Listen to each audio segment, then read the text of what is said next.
Saludos a todos. Aquí les damos la bienvenida nuevamente al Comité Permanente de Relaciones Institucionales e Intercambios de SOCIEM de la UCB.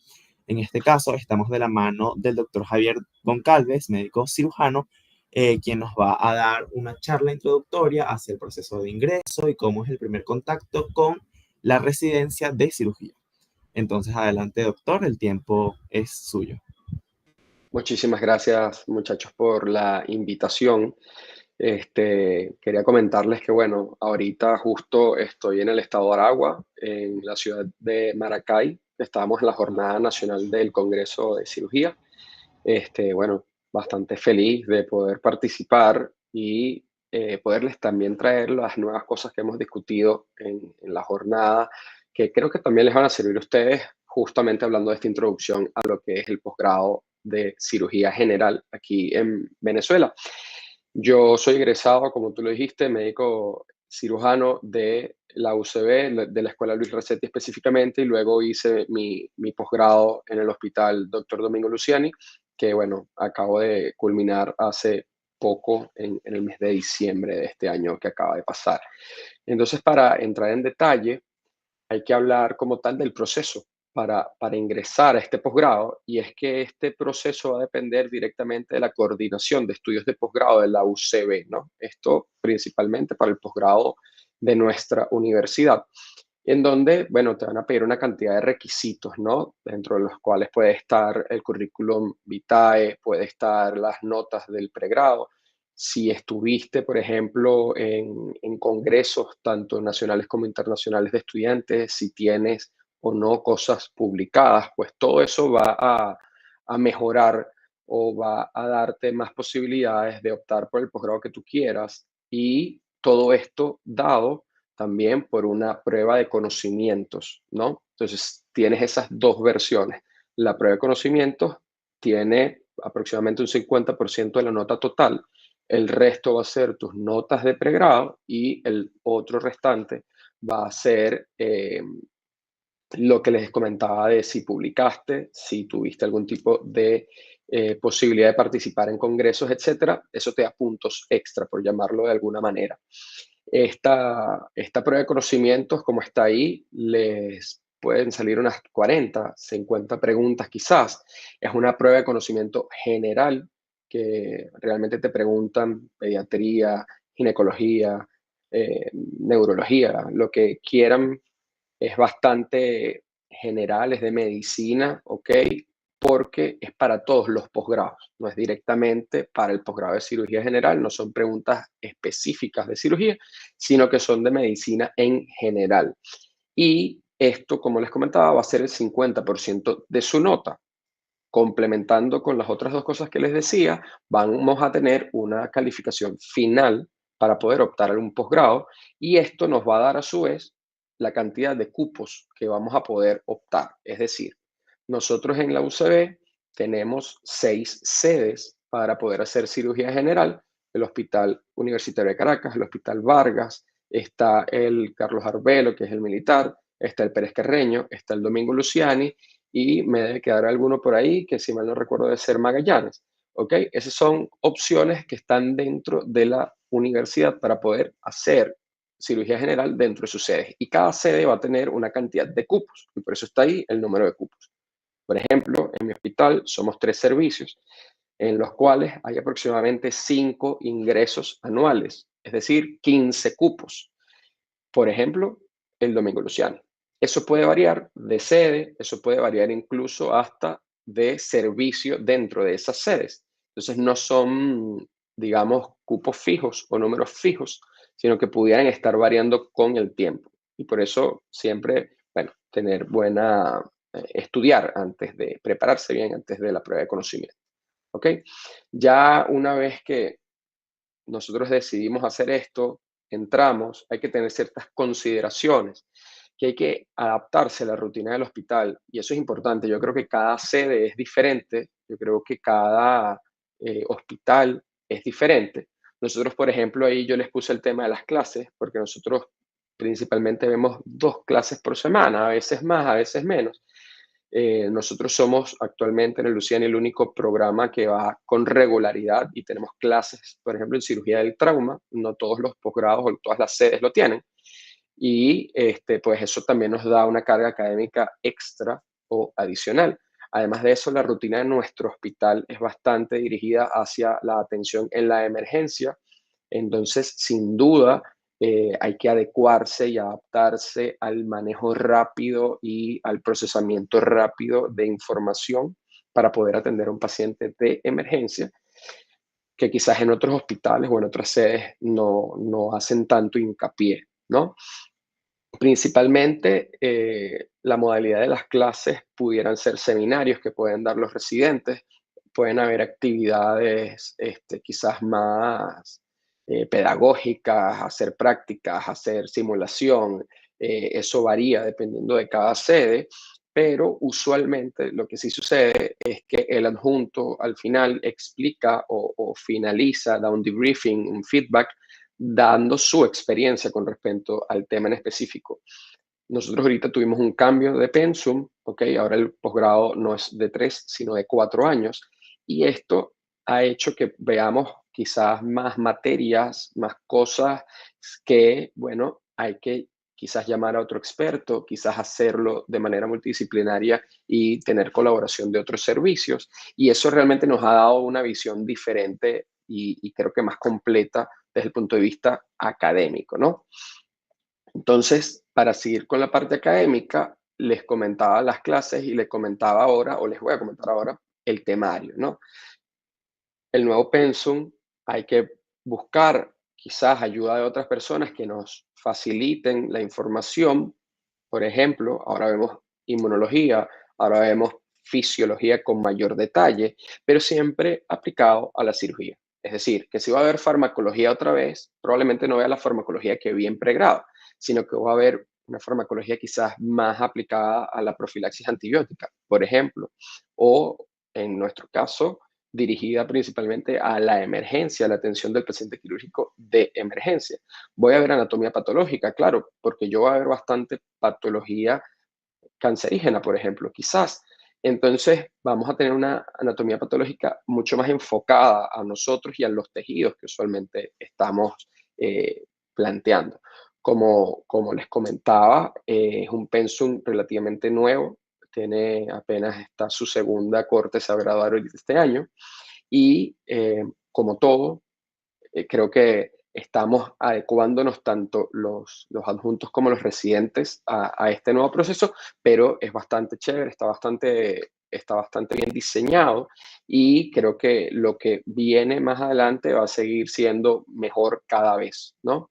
Como yo siempre digo, nosotros en ese sentido fuimos como que esa primera promoción de 4 años donde quizás algunos errores pudieron haber sucedido y poco a poco se van a ir mejorando ese tipo de cosas. Lo cierto es que independientemente del pensum, hay ciertos libros o cierto aporte desde el punto de vista literario que yo recomiendo personalmente porque yo lo utilicé y la mayoría de mis compañeros lo utilizaron. Son las guías que utilizan nuestro servicio y nuestros profesores, que es, por ejemplo, la Enciclopedia Médico-Quirúrgica. Es una enciclopedia de base francesa, pero que maneja la cirugía desde la patología, cómo funciona su patología, o sea, la fisiopatología, y además cómo es su tratamiento quirúrgico y la resolución, desde anatomía quirúrgica hasta técnica quirúrgica. Además tienes el Atlas de Solinger. Yo soy muy visual, yo soy una persona de imágenes y los atlas a mí me ayudan muchísimo y bueno, a la persona que sea también fotográfica como yo, pues quizás eso le va a ayudar, o pictográfica, mejor dicho.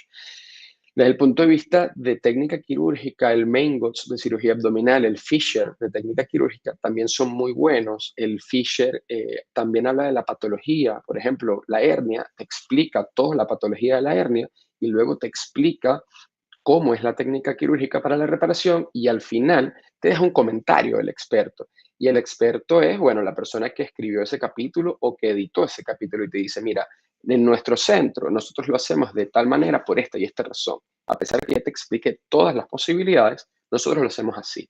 Entonces creo que tener siempre un background o tener una biblioteca así sea digital, pero donde tú puedas buscar, sobre todo al principio, cosas básicas, los temas principales, siempre tener ese apoyo. No todos son papers, no todos son publicaciones que salieron ayer, porque primero tienes que saberte la base para luego ir hacia allá. ¿Ok? Entonces, los libros, fundamental, tanto digitales como físicos.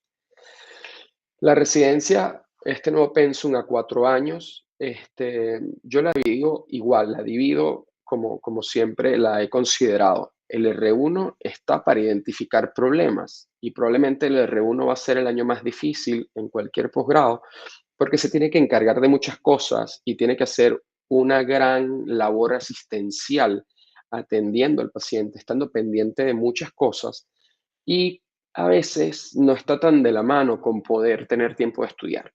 Esto porque el R1 en realidad, como tiene que aprender a identificar problemas, tiene que saber cuándo es un problema. Y para saber cuándo es un problema, tú tienes que estar en constante evaluación y constante comunicación con el paciente. Porque si tú no lo piensas, no lo identificas. Entonces, estar con el paciente es lo que te va a garantizar ver su estado de evolución, ver su este, desenvolvimiento en la patología. Si estás en la emergencia, el R1 tiene que tocar ese abdomen, el R1 tiene que tocar esa hernia, tiene que evaluar esos signos vitales, porque si el R1 no hace ese rompecabezas, no lo arma en su mente, nunca va a poder diagnosticar algo. Entonces, yo siempre he creído que el R1 aprende o su deber es identificar problemas para que luego el R2 sea la persona que propone ese diagnóstico, ¿no? Mira, yo creo que esta persona, ya yo soy un R2, tiene una patología, por ejemplo, herniaria y le deberíamos hacer tal cosa porque ya yo sé identificar cuál es el problema, cuál es la causa, cuál es la fisiopatología. Ya ahorita de R2 tengo quizás un poquito más de tiempo a estudiar, ya no tengo tanta carga asistencial laboral y ahorita yo puedo plantearme cuáles pueden ser esas soluciones y aportar ideas al equipo quirúrgico para que cuando seas R3, seas R4, ya tú puedas tomar esa decisión. Mira, sí, vamos a operarlo y vamos a hacerle esto. Y obviamente todo esto eh, supervisado por un especialista, supervisado por el adjunto, creo que es la mejor manera de distribuir. Siempre tratar de ser lo más horizontal posible, porque no es que el R1 es el único que va a trabajar y el R4 va a estar acostado en el cuarto, porque eso jamás funciona así, nunca vas a terminar el trabajo. Y tampoco vas a aprender, ¿no? Porque la idea es que también los R superiores, el R4, el R3, incluso hasta el R2, puedan ir enseñando el R1. Entonces, siempre de la mano con la comunicación y con el liderazgo que debe existir y el compañerismo y trabajo en equipo, es que el R1 va a poder mejorar su carga desde el punto de vista asistencial y va a poder aprovechar ese tiempo para identificar mejor los problemas y para estudiar más. Vamos a tener muchos desafíos. Yo creo que el estrés es un desafío importante dentro de nuestra formación.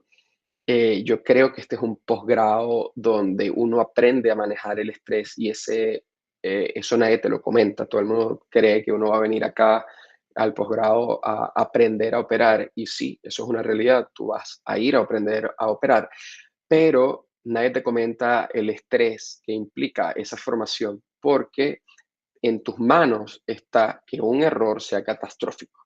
Por eso, yo sí creo que para tú poder mejorar ese nivel de estrés, de estar todo el día en un ambiente donde sabes que el riesgo es segundo tras segundo, pues tomar previsiones, que son esos desafíos que están ahí, es lo que te va a mejorar o te va a ayudar, mejor dicho, a mejorar ese estrés dentro de tu ambiente. Y eso quiere decir que tienes que organizarte, tienes que ser una persona que pueda dividir el trabajo. Y eso también va de la mano con tus R superiores. Si tú eres una persona que divide bien el trabajo, que entiende las prioridades, que sabe qué paciente está peor, qué paciente necesita mi ayuda después, entonces yo voy a poder dirigirme al paciente que realmente necesita mi apoyo y estar menos estresado por el paciente que no he atendido, porque ya yo dividí mi trabajo. Bueno, yo me encargo de este paciente, fulanito se está encargando del otro paciente, ¿ok?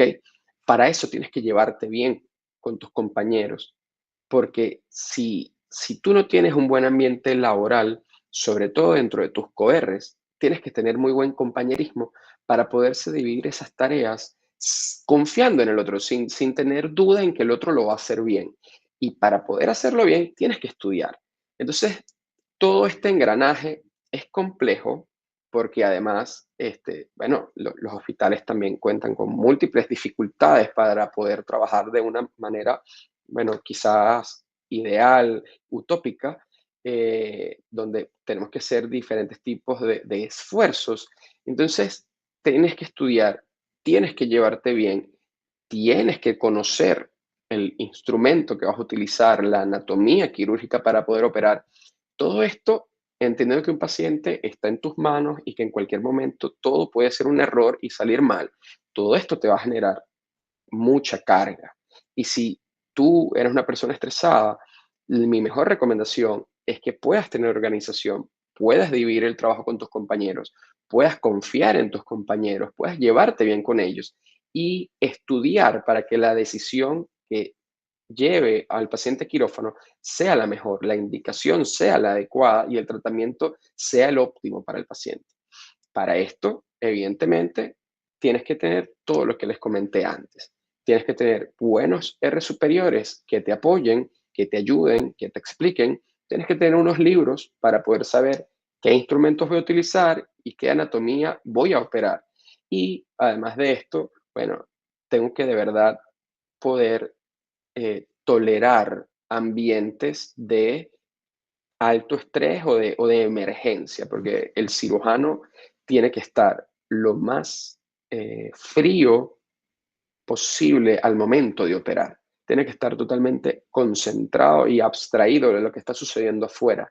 Y eso genera mucha, o requiere, mejor dicho, mucha foco mental, requiere mucha entereza, quizás, desde el punto de vista mental. Las actividades como residente yo las considero bastante repetitivas, ¿no? Yo creo que si uno se adecúa rápido a la rutina, es la mejor manera de poder cumplir y poder superar todos estos desafíos que les comentaba antes. Nosotros, por ejemplo, en mi servicio, que es Cirugía 2, donde actualmente soy adjunto, nosotros tenemos los días bien divididos y bien separados. Por ejemplo, hospitalización es todos los días, igual que la revista. Entonces, ya yo tengo que estar preparado todos los días para, bueno, estudiar para la revista, prepararme para poder atender bien a ese paciente de hospitalización y ver cómo fue su evolución de ayer para hoy, ¿ok? Vas a tener tus clases, ¿ok? Del día uno te van a decir cuáles son tus días de clase. Y además vas a tener las guardias. En nuestro hospital nosotros tenemos guardias de servicio y guardias nocturnas, es decir, hay días que estamos durante el día en la emergencia y hay días donde, bueno, es en la noche o son 24 horas. Entonces ya tú tienes que prever eso para organizarte y vuelve de la mano con los desafíos que le decías antes. Si ustedes se organizan, se pueden dividir. Entonces yo sé, por ejemplo, que mi compañero va a ir a hospitalización hoy y yo voy a estar en la consulta, por ejemplo, en la consulta externa, que a pesar de que no está escrito ahí, es una actividad fundamental en nuestra formación como residente de cirugía. Y otra que quizás tampoco está ahí, pero me parece fundamental y evidentemente es quirófano. Nuestra actividad dentro del quirófano también yo lo tengo que prever. Yo sé que, por ejemplo, los martes en cirugía 2 nosotros tenemos plan electivo. Entonces yo tengo que prepararme el martes para saber a qué pacientes voy a operar, qué patología voy a operar, porque yo tengo que estudiarme todo eso, porque si no, yo no voy a poderle brindar la mejor atención al paciente. Entonces las actividades para mí son bastante repetitivas. En nuestro caso, lunes, miércoles y viernes son las consultas. Ya yo estoy enfocado en que yo esos días los voy a dedicar a la consulta. Todos los días hospitalización. Ah, bueno, entonces esta semana me toca a mí la consulta, la semana que viene te toca a ti. O bueno, a lo mejor a mí me tocan todos los lunes y a ti te tocan todos los viernes. Ahí ustedes ven cómo se manejan. Pero si ustedes entienden la prioridad, ustedes van a poder hacer esa organización y esa división del trabajo para que su día a día y su experiencia dentro del posgrado sea la mejor posible. Debes tener habilidades, sin duda. Creo que habilidades manuales y delicadeza es quizás la más sobrevalorada, pero la actitud positiva y el poderse comunicar de manera adecuada, creo yo que son las más importantes y creo que por eso las pusimos de primera, porque si tú no tienes una buena actitud, si tú te vas a realmente, puede suceder, te vas a quebrar por lo que está sucediendo fuera de lo que tú puedes manejar, ¿ok? Si tú te dejas abrumar y no tienes una actitud positiva ante los ambientes hostiles, pues va a ser mucho más difícil. Y saberte comunicar con tu equipo, con tus co-Rs, con tus R superiores, con tus R inferiores, pues no va a ser un posgrado agradable, una residencia agradable. Y no solo en cirugía, yo creo que en todas las áreas de la vida uno debe saberse comunicar o uno debe aprender a comunicarse y uno debe tener actitud positiva ante la adversidad. Y en este caso, la adversidad en un residente de cirugía puede ser una emergencia que no sé cómo controlar. Y eso es una adversidad que yo debo saber superar. ¿Cómo? Bueno, llamando a la persona que sí sabe y tener la mejor disposición de atender al paciente. Eso es actitud positiva ante algo que yo no puedo controlar. Evidentemente, asumir la rutina y ser rápido, yo lo enfoco a que debo ser eficiente, la menor cantidad de tiempo posible para hacer efectiva esa rutina. Y como les comentaba antes, emergencia, las cirugías electivas, la consulta, si yo estoy preparado, ya yo voy a ir predispuesto o ya dirigido a lo que voy a hacer. Y eso me va a hacer funcional en menos tiempo. Yo voy a ser una persona rápida, voy a ser una persona eficiente porque yo entiendo la rutina, yo entiendo cómo funciona mi hospital, yo entiendo que yo debo pasar, por ejemplo, las interconsultas antes de las 10 de la mañana porque hasta esa hora se las reciben. Por dar un ejemplo, si yo estoy mentalizado, yo voy a ser rápido. Y si tengo buena actitud y tengo un buen compañero al lado, voy a tener un gran trabajo en equipo y eso me va a mí solventar los problemas del estrés, me va a mí solventar los problemas de preocuparme por las demás cosas que no puedo controlar y que yo debo enfocarme en el paciente y en su pronta recuperación, en su tratamiento quirúrgico. Desde el punto de vista económico, es complejo, no, no les voy a mentir con esto. El salario base quizás es poco, yo considero que no es mucho, a pesar de que nosotros tenemos bonos de guardia, a pesar de que en mi hospital, por ejemplo, tenemos diversos bonos, igual no es un salario que tú puedas decir que es suficiente, ¿no? Yo de verdad lo considero que no. Pero una vez que uno se gradúa, si tú logras estar bien dentro de tu posgrado, si tú logras ser una persona exitosa dentro de tu posgrado, si eres una persona que, bueno, se supo distinguir dentro de sus compañeros, que supo ser uno de los mejores, te dan oportunidades, tus mismos adjuntos, tus mismos profesores. Si tú tienes la oportunidad de tener contactos, bueno, tengo un tío que es cirujano, mi familiar, no sé, un tío, un padrino, un amigo de mis padres, esos contactos te van a ayudar a que cuando tú salgas, tú puedas tener mejores oportunidades laborales. Y créanme algo, sí hay oportunidades laborales, sí hay espacio para que todos podamos trabajar y sí hay pacientes para todos. ¿Ok? Entonces, una vez graduado, las cosas realmente cambian, las cosas realmente mejoran. Y, por ejemplo, hoy que estoy en una actividad de la Sociedad Venezolana de Cirugía, estoy en Maracay, que bueno, yo no soy de Maracay, no conozco a nadie de Maracay, pero tengo la oportunidad de compartir mi experiencia con los demás y que ellos compartan su experiencia conmigo, a mí me abre oportunidades. Porque, por ejemplo, si yo quisiera irme afuera, hoy hablaron de muchas cosas, de poder hacer fellows, de poder hacer links, enlaces con personas de afuera, que ya les voy a comentar un poco más adelante eso, pero toda la oportunidad que usted tenga de sumar dentro de su formación va a ser agradecida por usted después. No sé si me entienden, pero si yo hoy trato de ser una persona mejor, atender mejor al paciente, ser una persona estudiosa, mis profesores, mis adjuntos se van a dar cuenta de eso y luego me van a apoyar. Si yo tengo la posibilidad de tener un familiar que está en una clínica, que también es cirujano, y yo puedo ir de vez en cuando y conocer el ambiente y que me conozcan en esa clínica y que me conozcan las enfermeras, cuando yo vaya a meter mi currículum allá, ya yo voy a haber hecho un lobby, o sea, ya yo hice un preámbulo ahí de quién soy y de que soy una buena persona. Entonces, y que soy una persona valiosa, además, desde el punto de vista médico, quirúrgico. Entonces, todas esas cosas que ustedes puedan hacer les va a ayudar a que luego, cuando se gradúen, tengan un mayor aporte económico del que les da solamente el posgrado. En mi caso, el Seguro Social, que es la sede del Hospital Domingo Luciani, nos tiene como una especie de contrato de beca de estudiantes, porque ellos entienden que esto es un posgrado y de alguna manera funciona como una beca, ¿ok? Mi experiencia personal es, bueno, buenísima. Yo estoy enamorado de lo que hago. Hablo con mucho amor de este tema, con mucha pasión de este tema. Me gusta la cirugía. Me disfruté muchísimo mis 4 años de posgrado y creo que lo que más disfruté fueron mis compañeros. Creo que les hablaba en varias oportunidades de tener un buen equipo, de tener buenos compañeros, de hacer link o match con ellos. Y sin duda es lo mejor que me dejó el posgrado. Yo sin mis 4 QRs creo que no hubiese podido hacer un posgrado tan bonito como el que hice. Y teniendo también residentes superiores a mí que me enseñaron y que se preocuparon por estar conmigo, ayudándome y apoyándome, ¿no?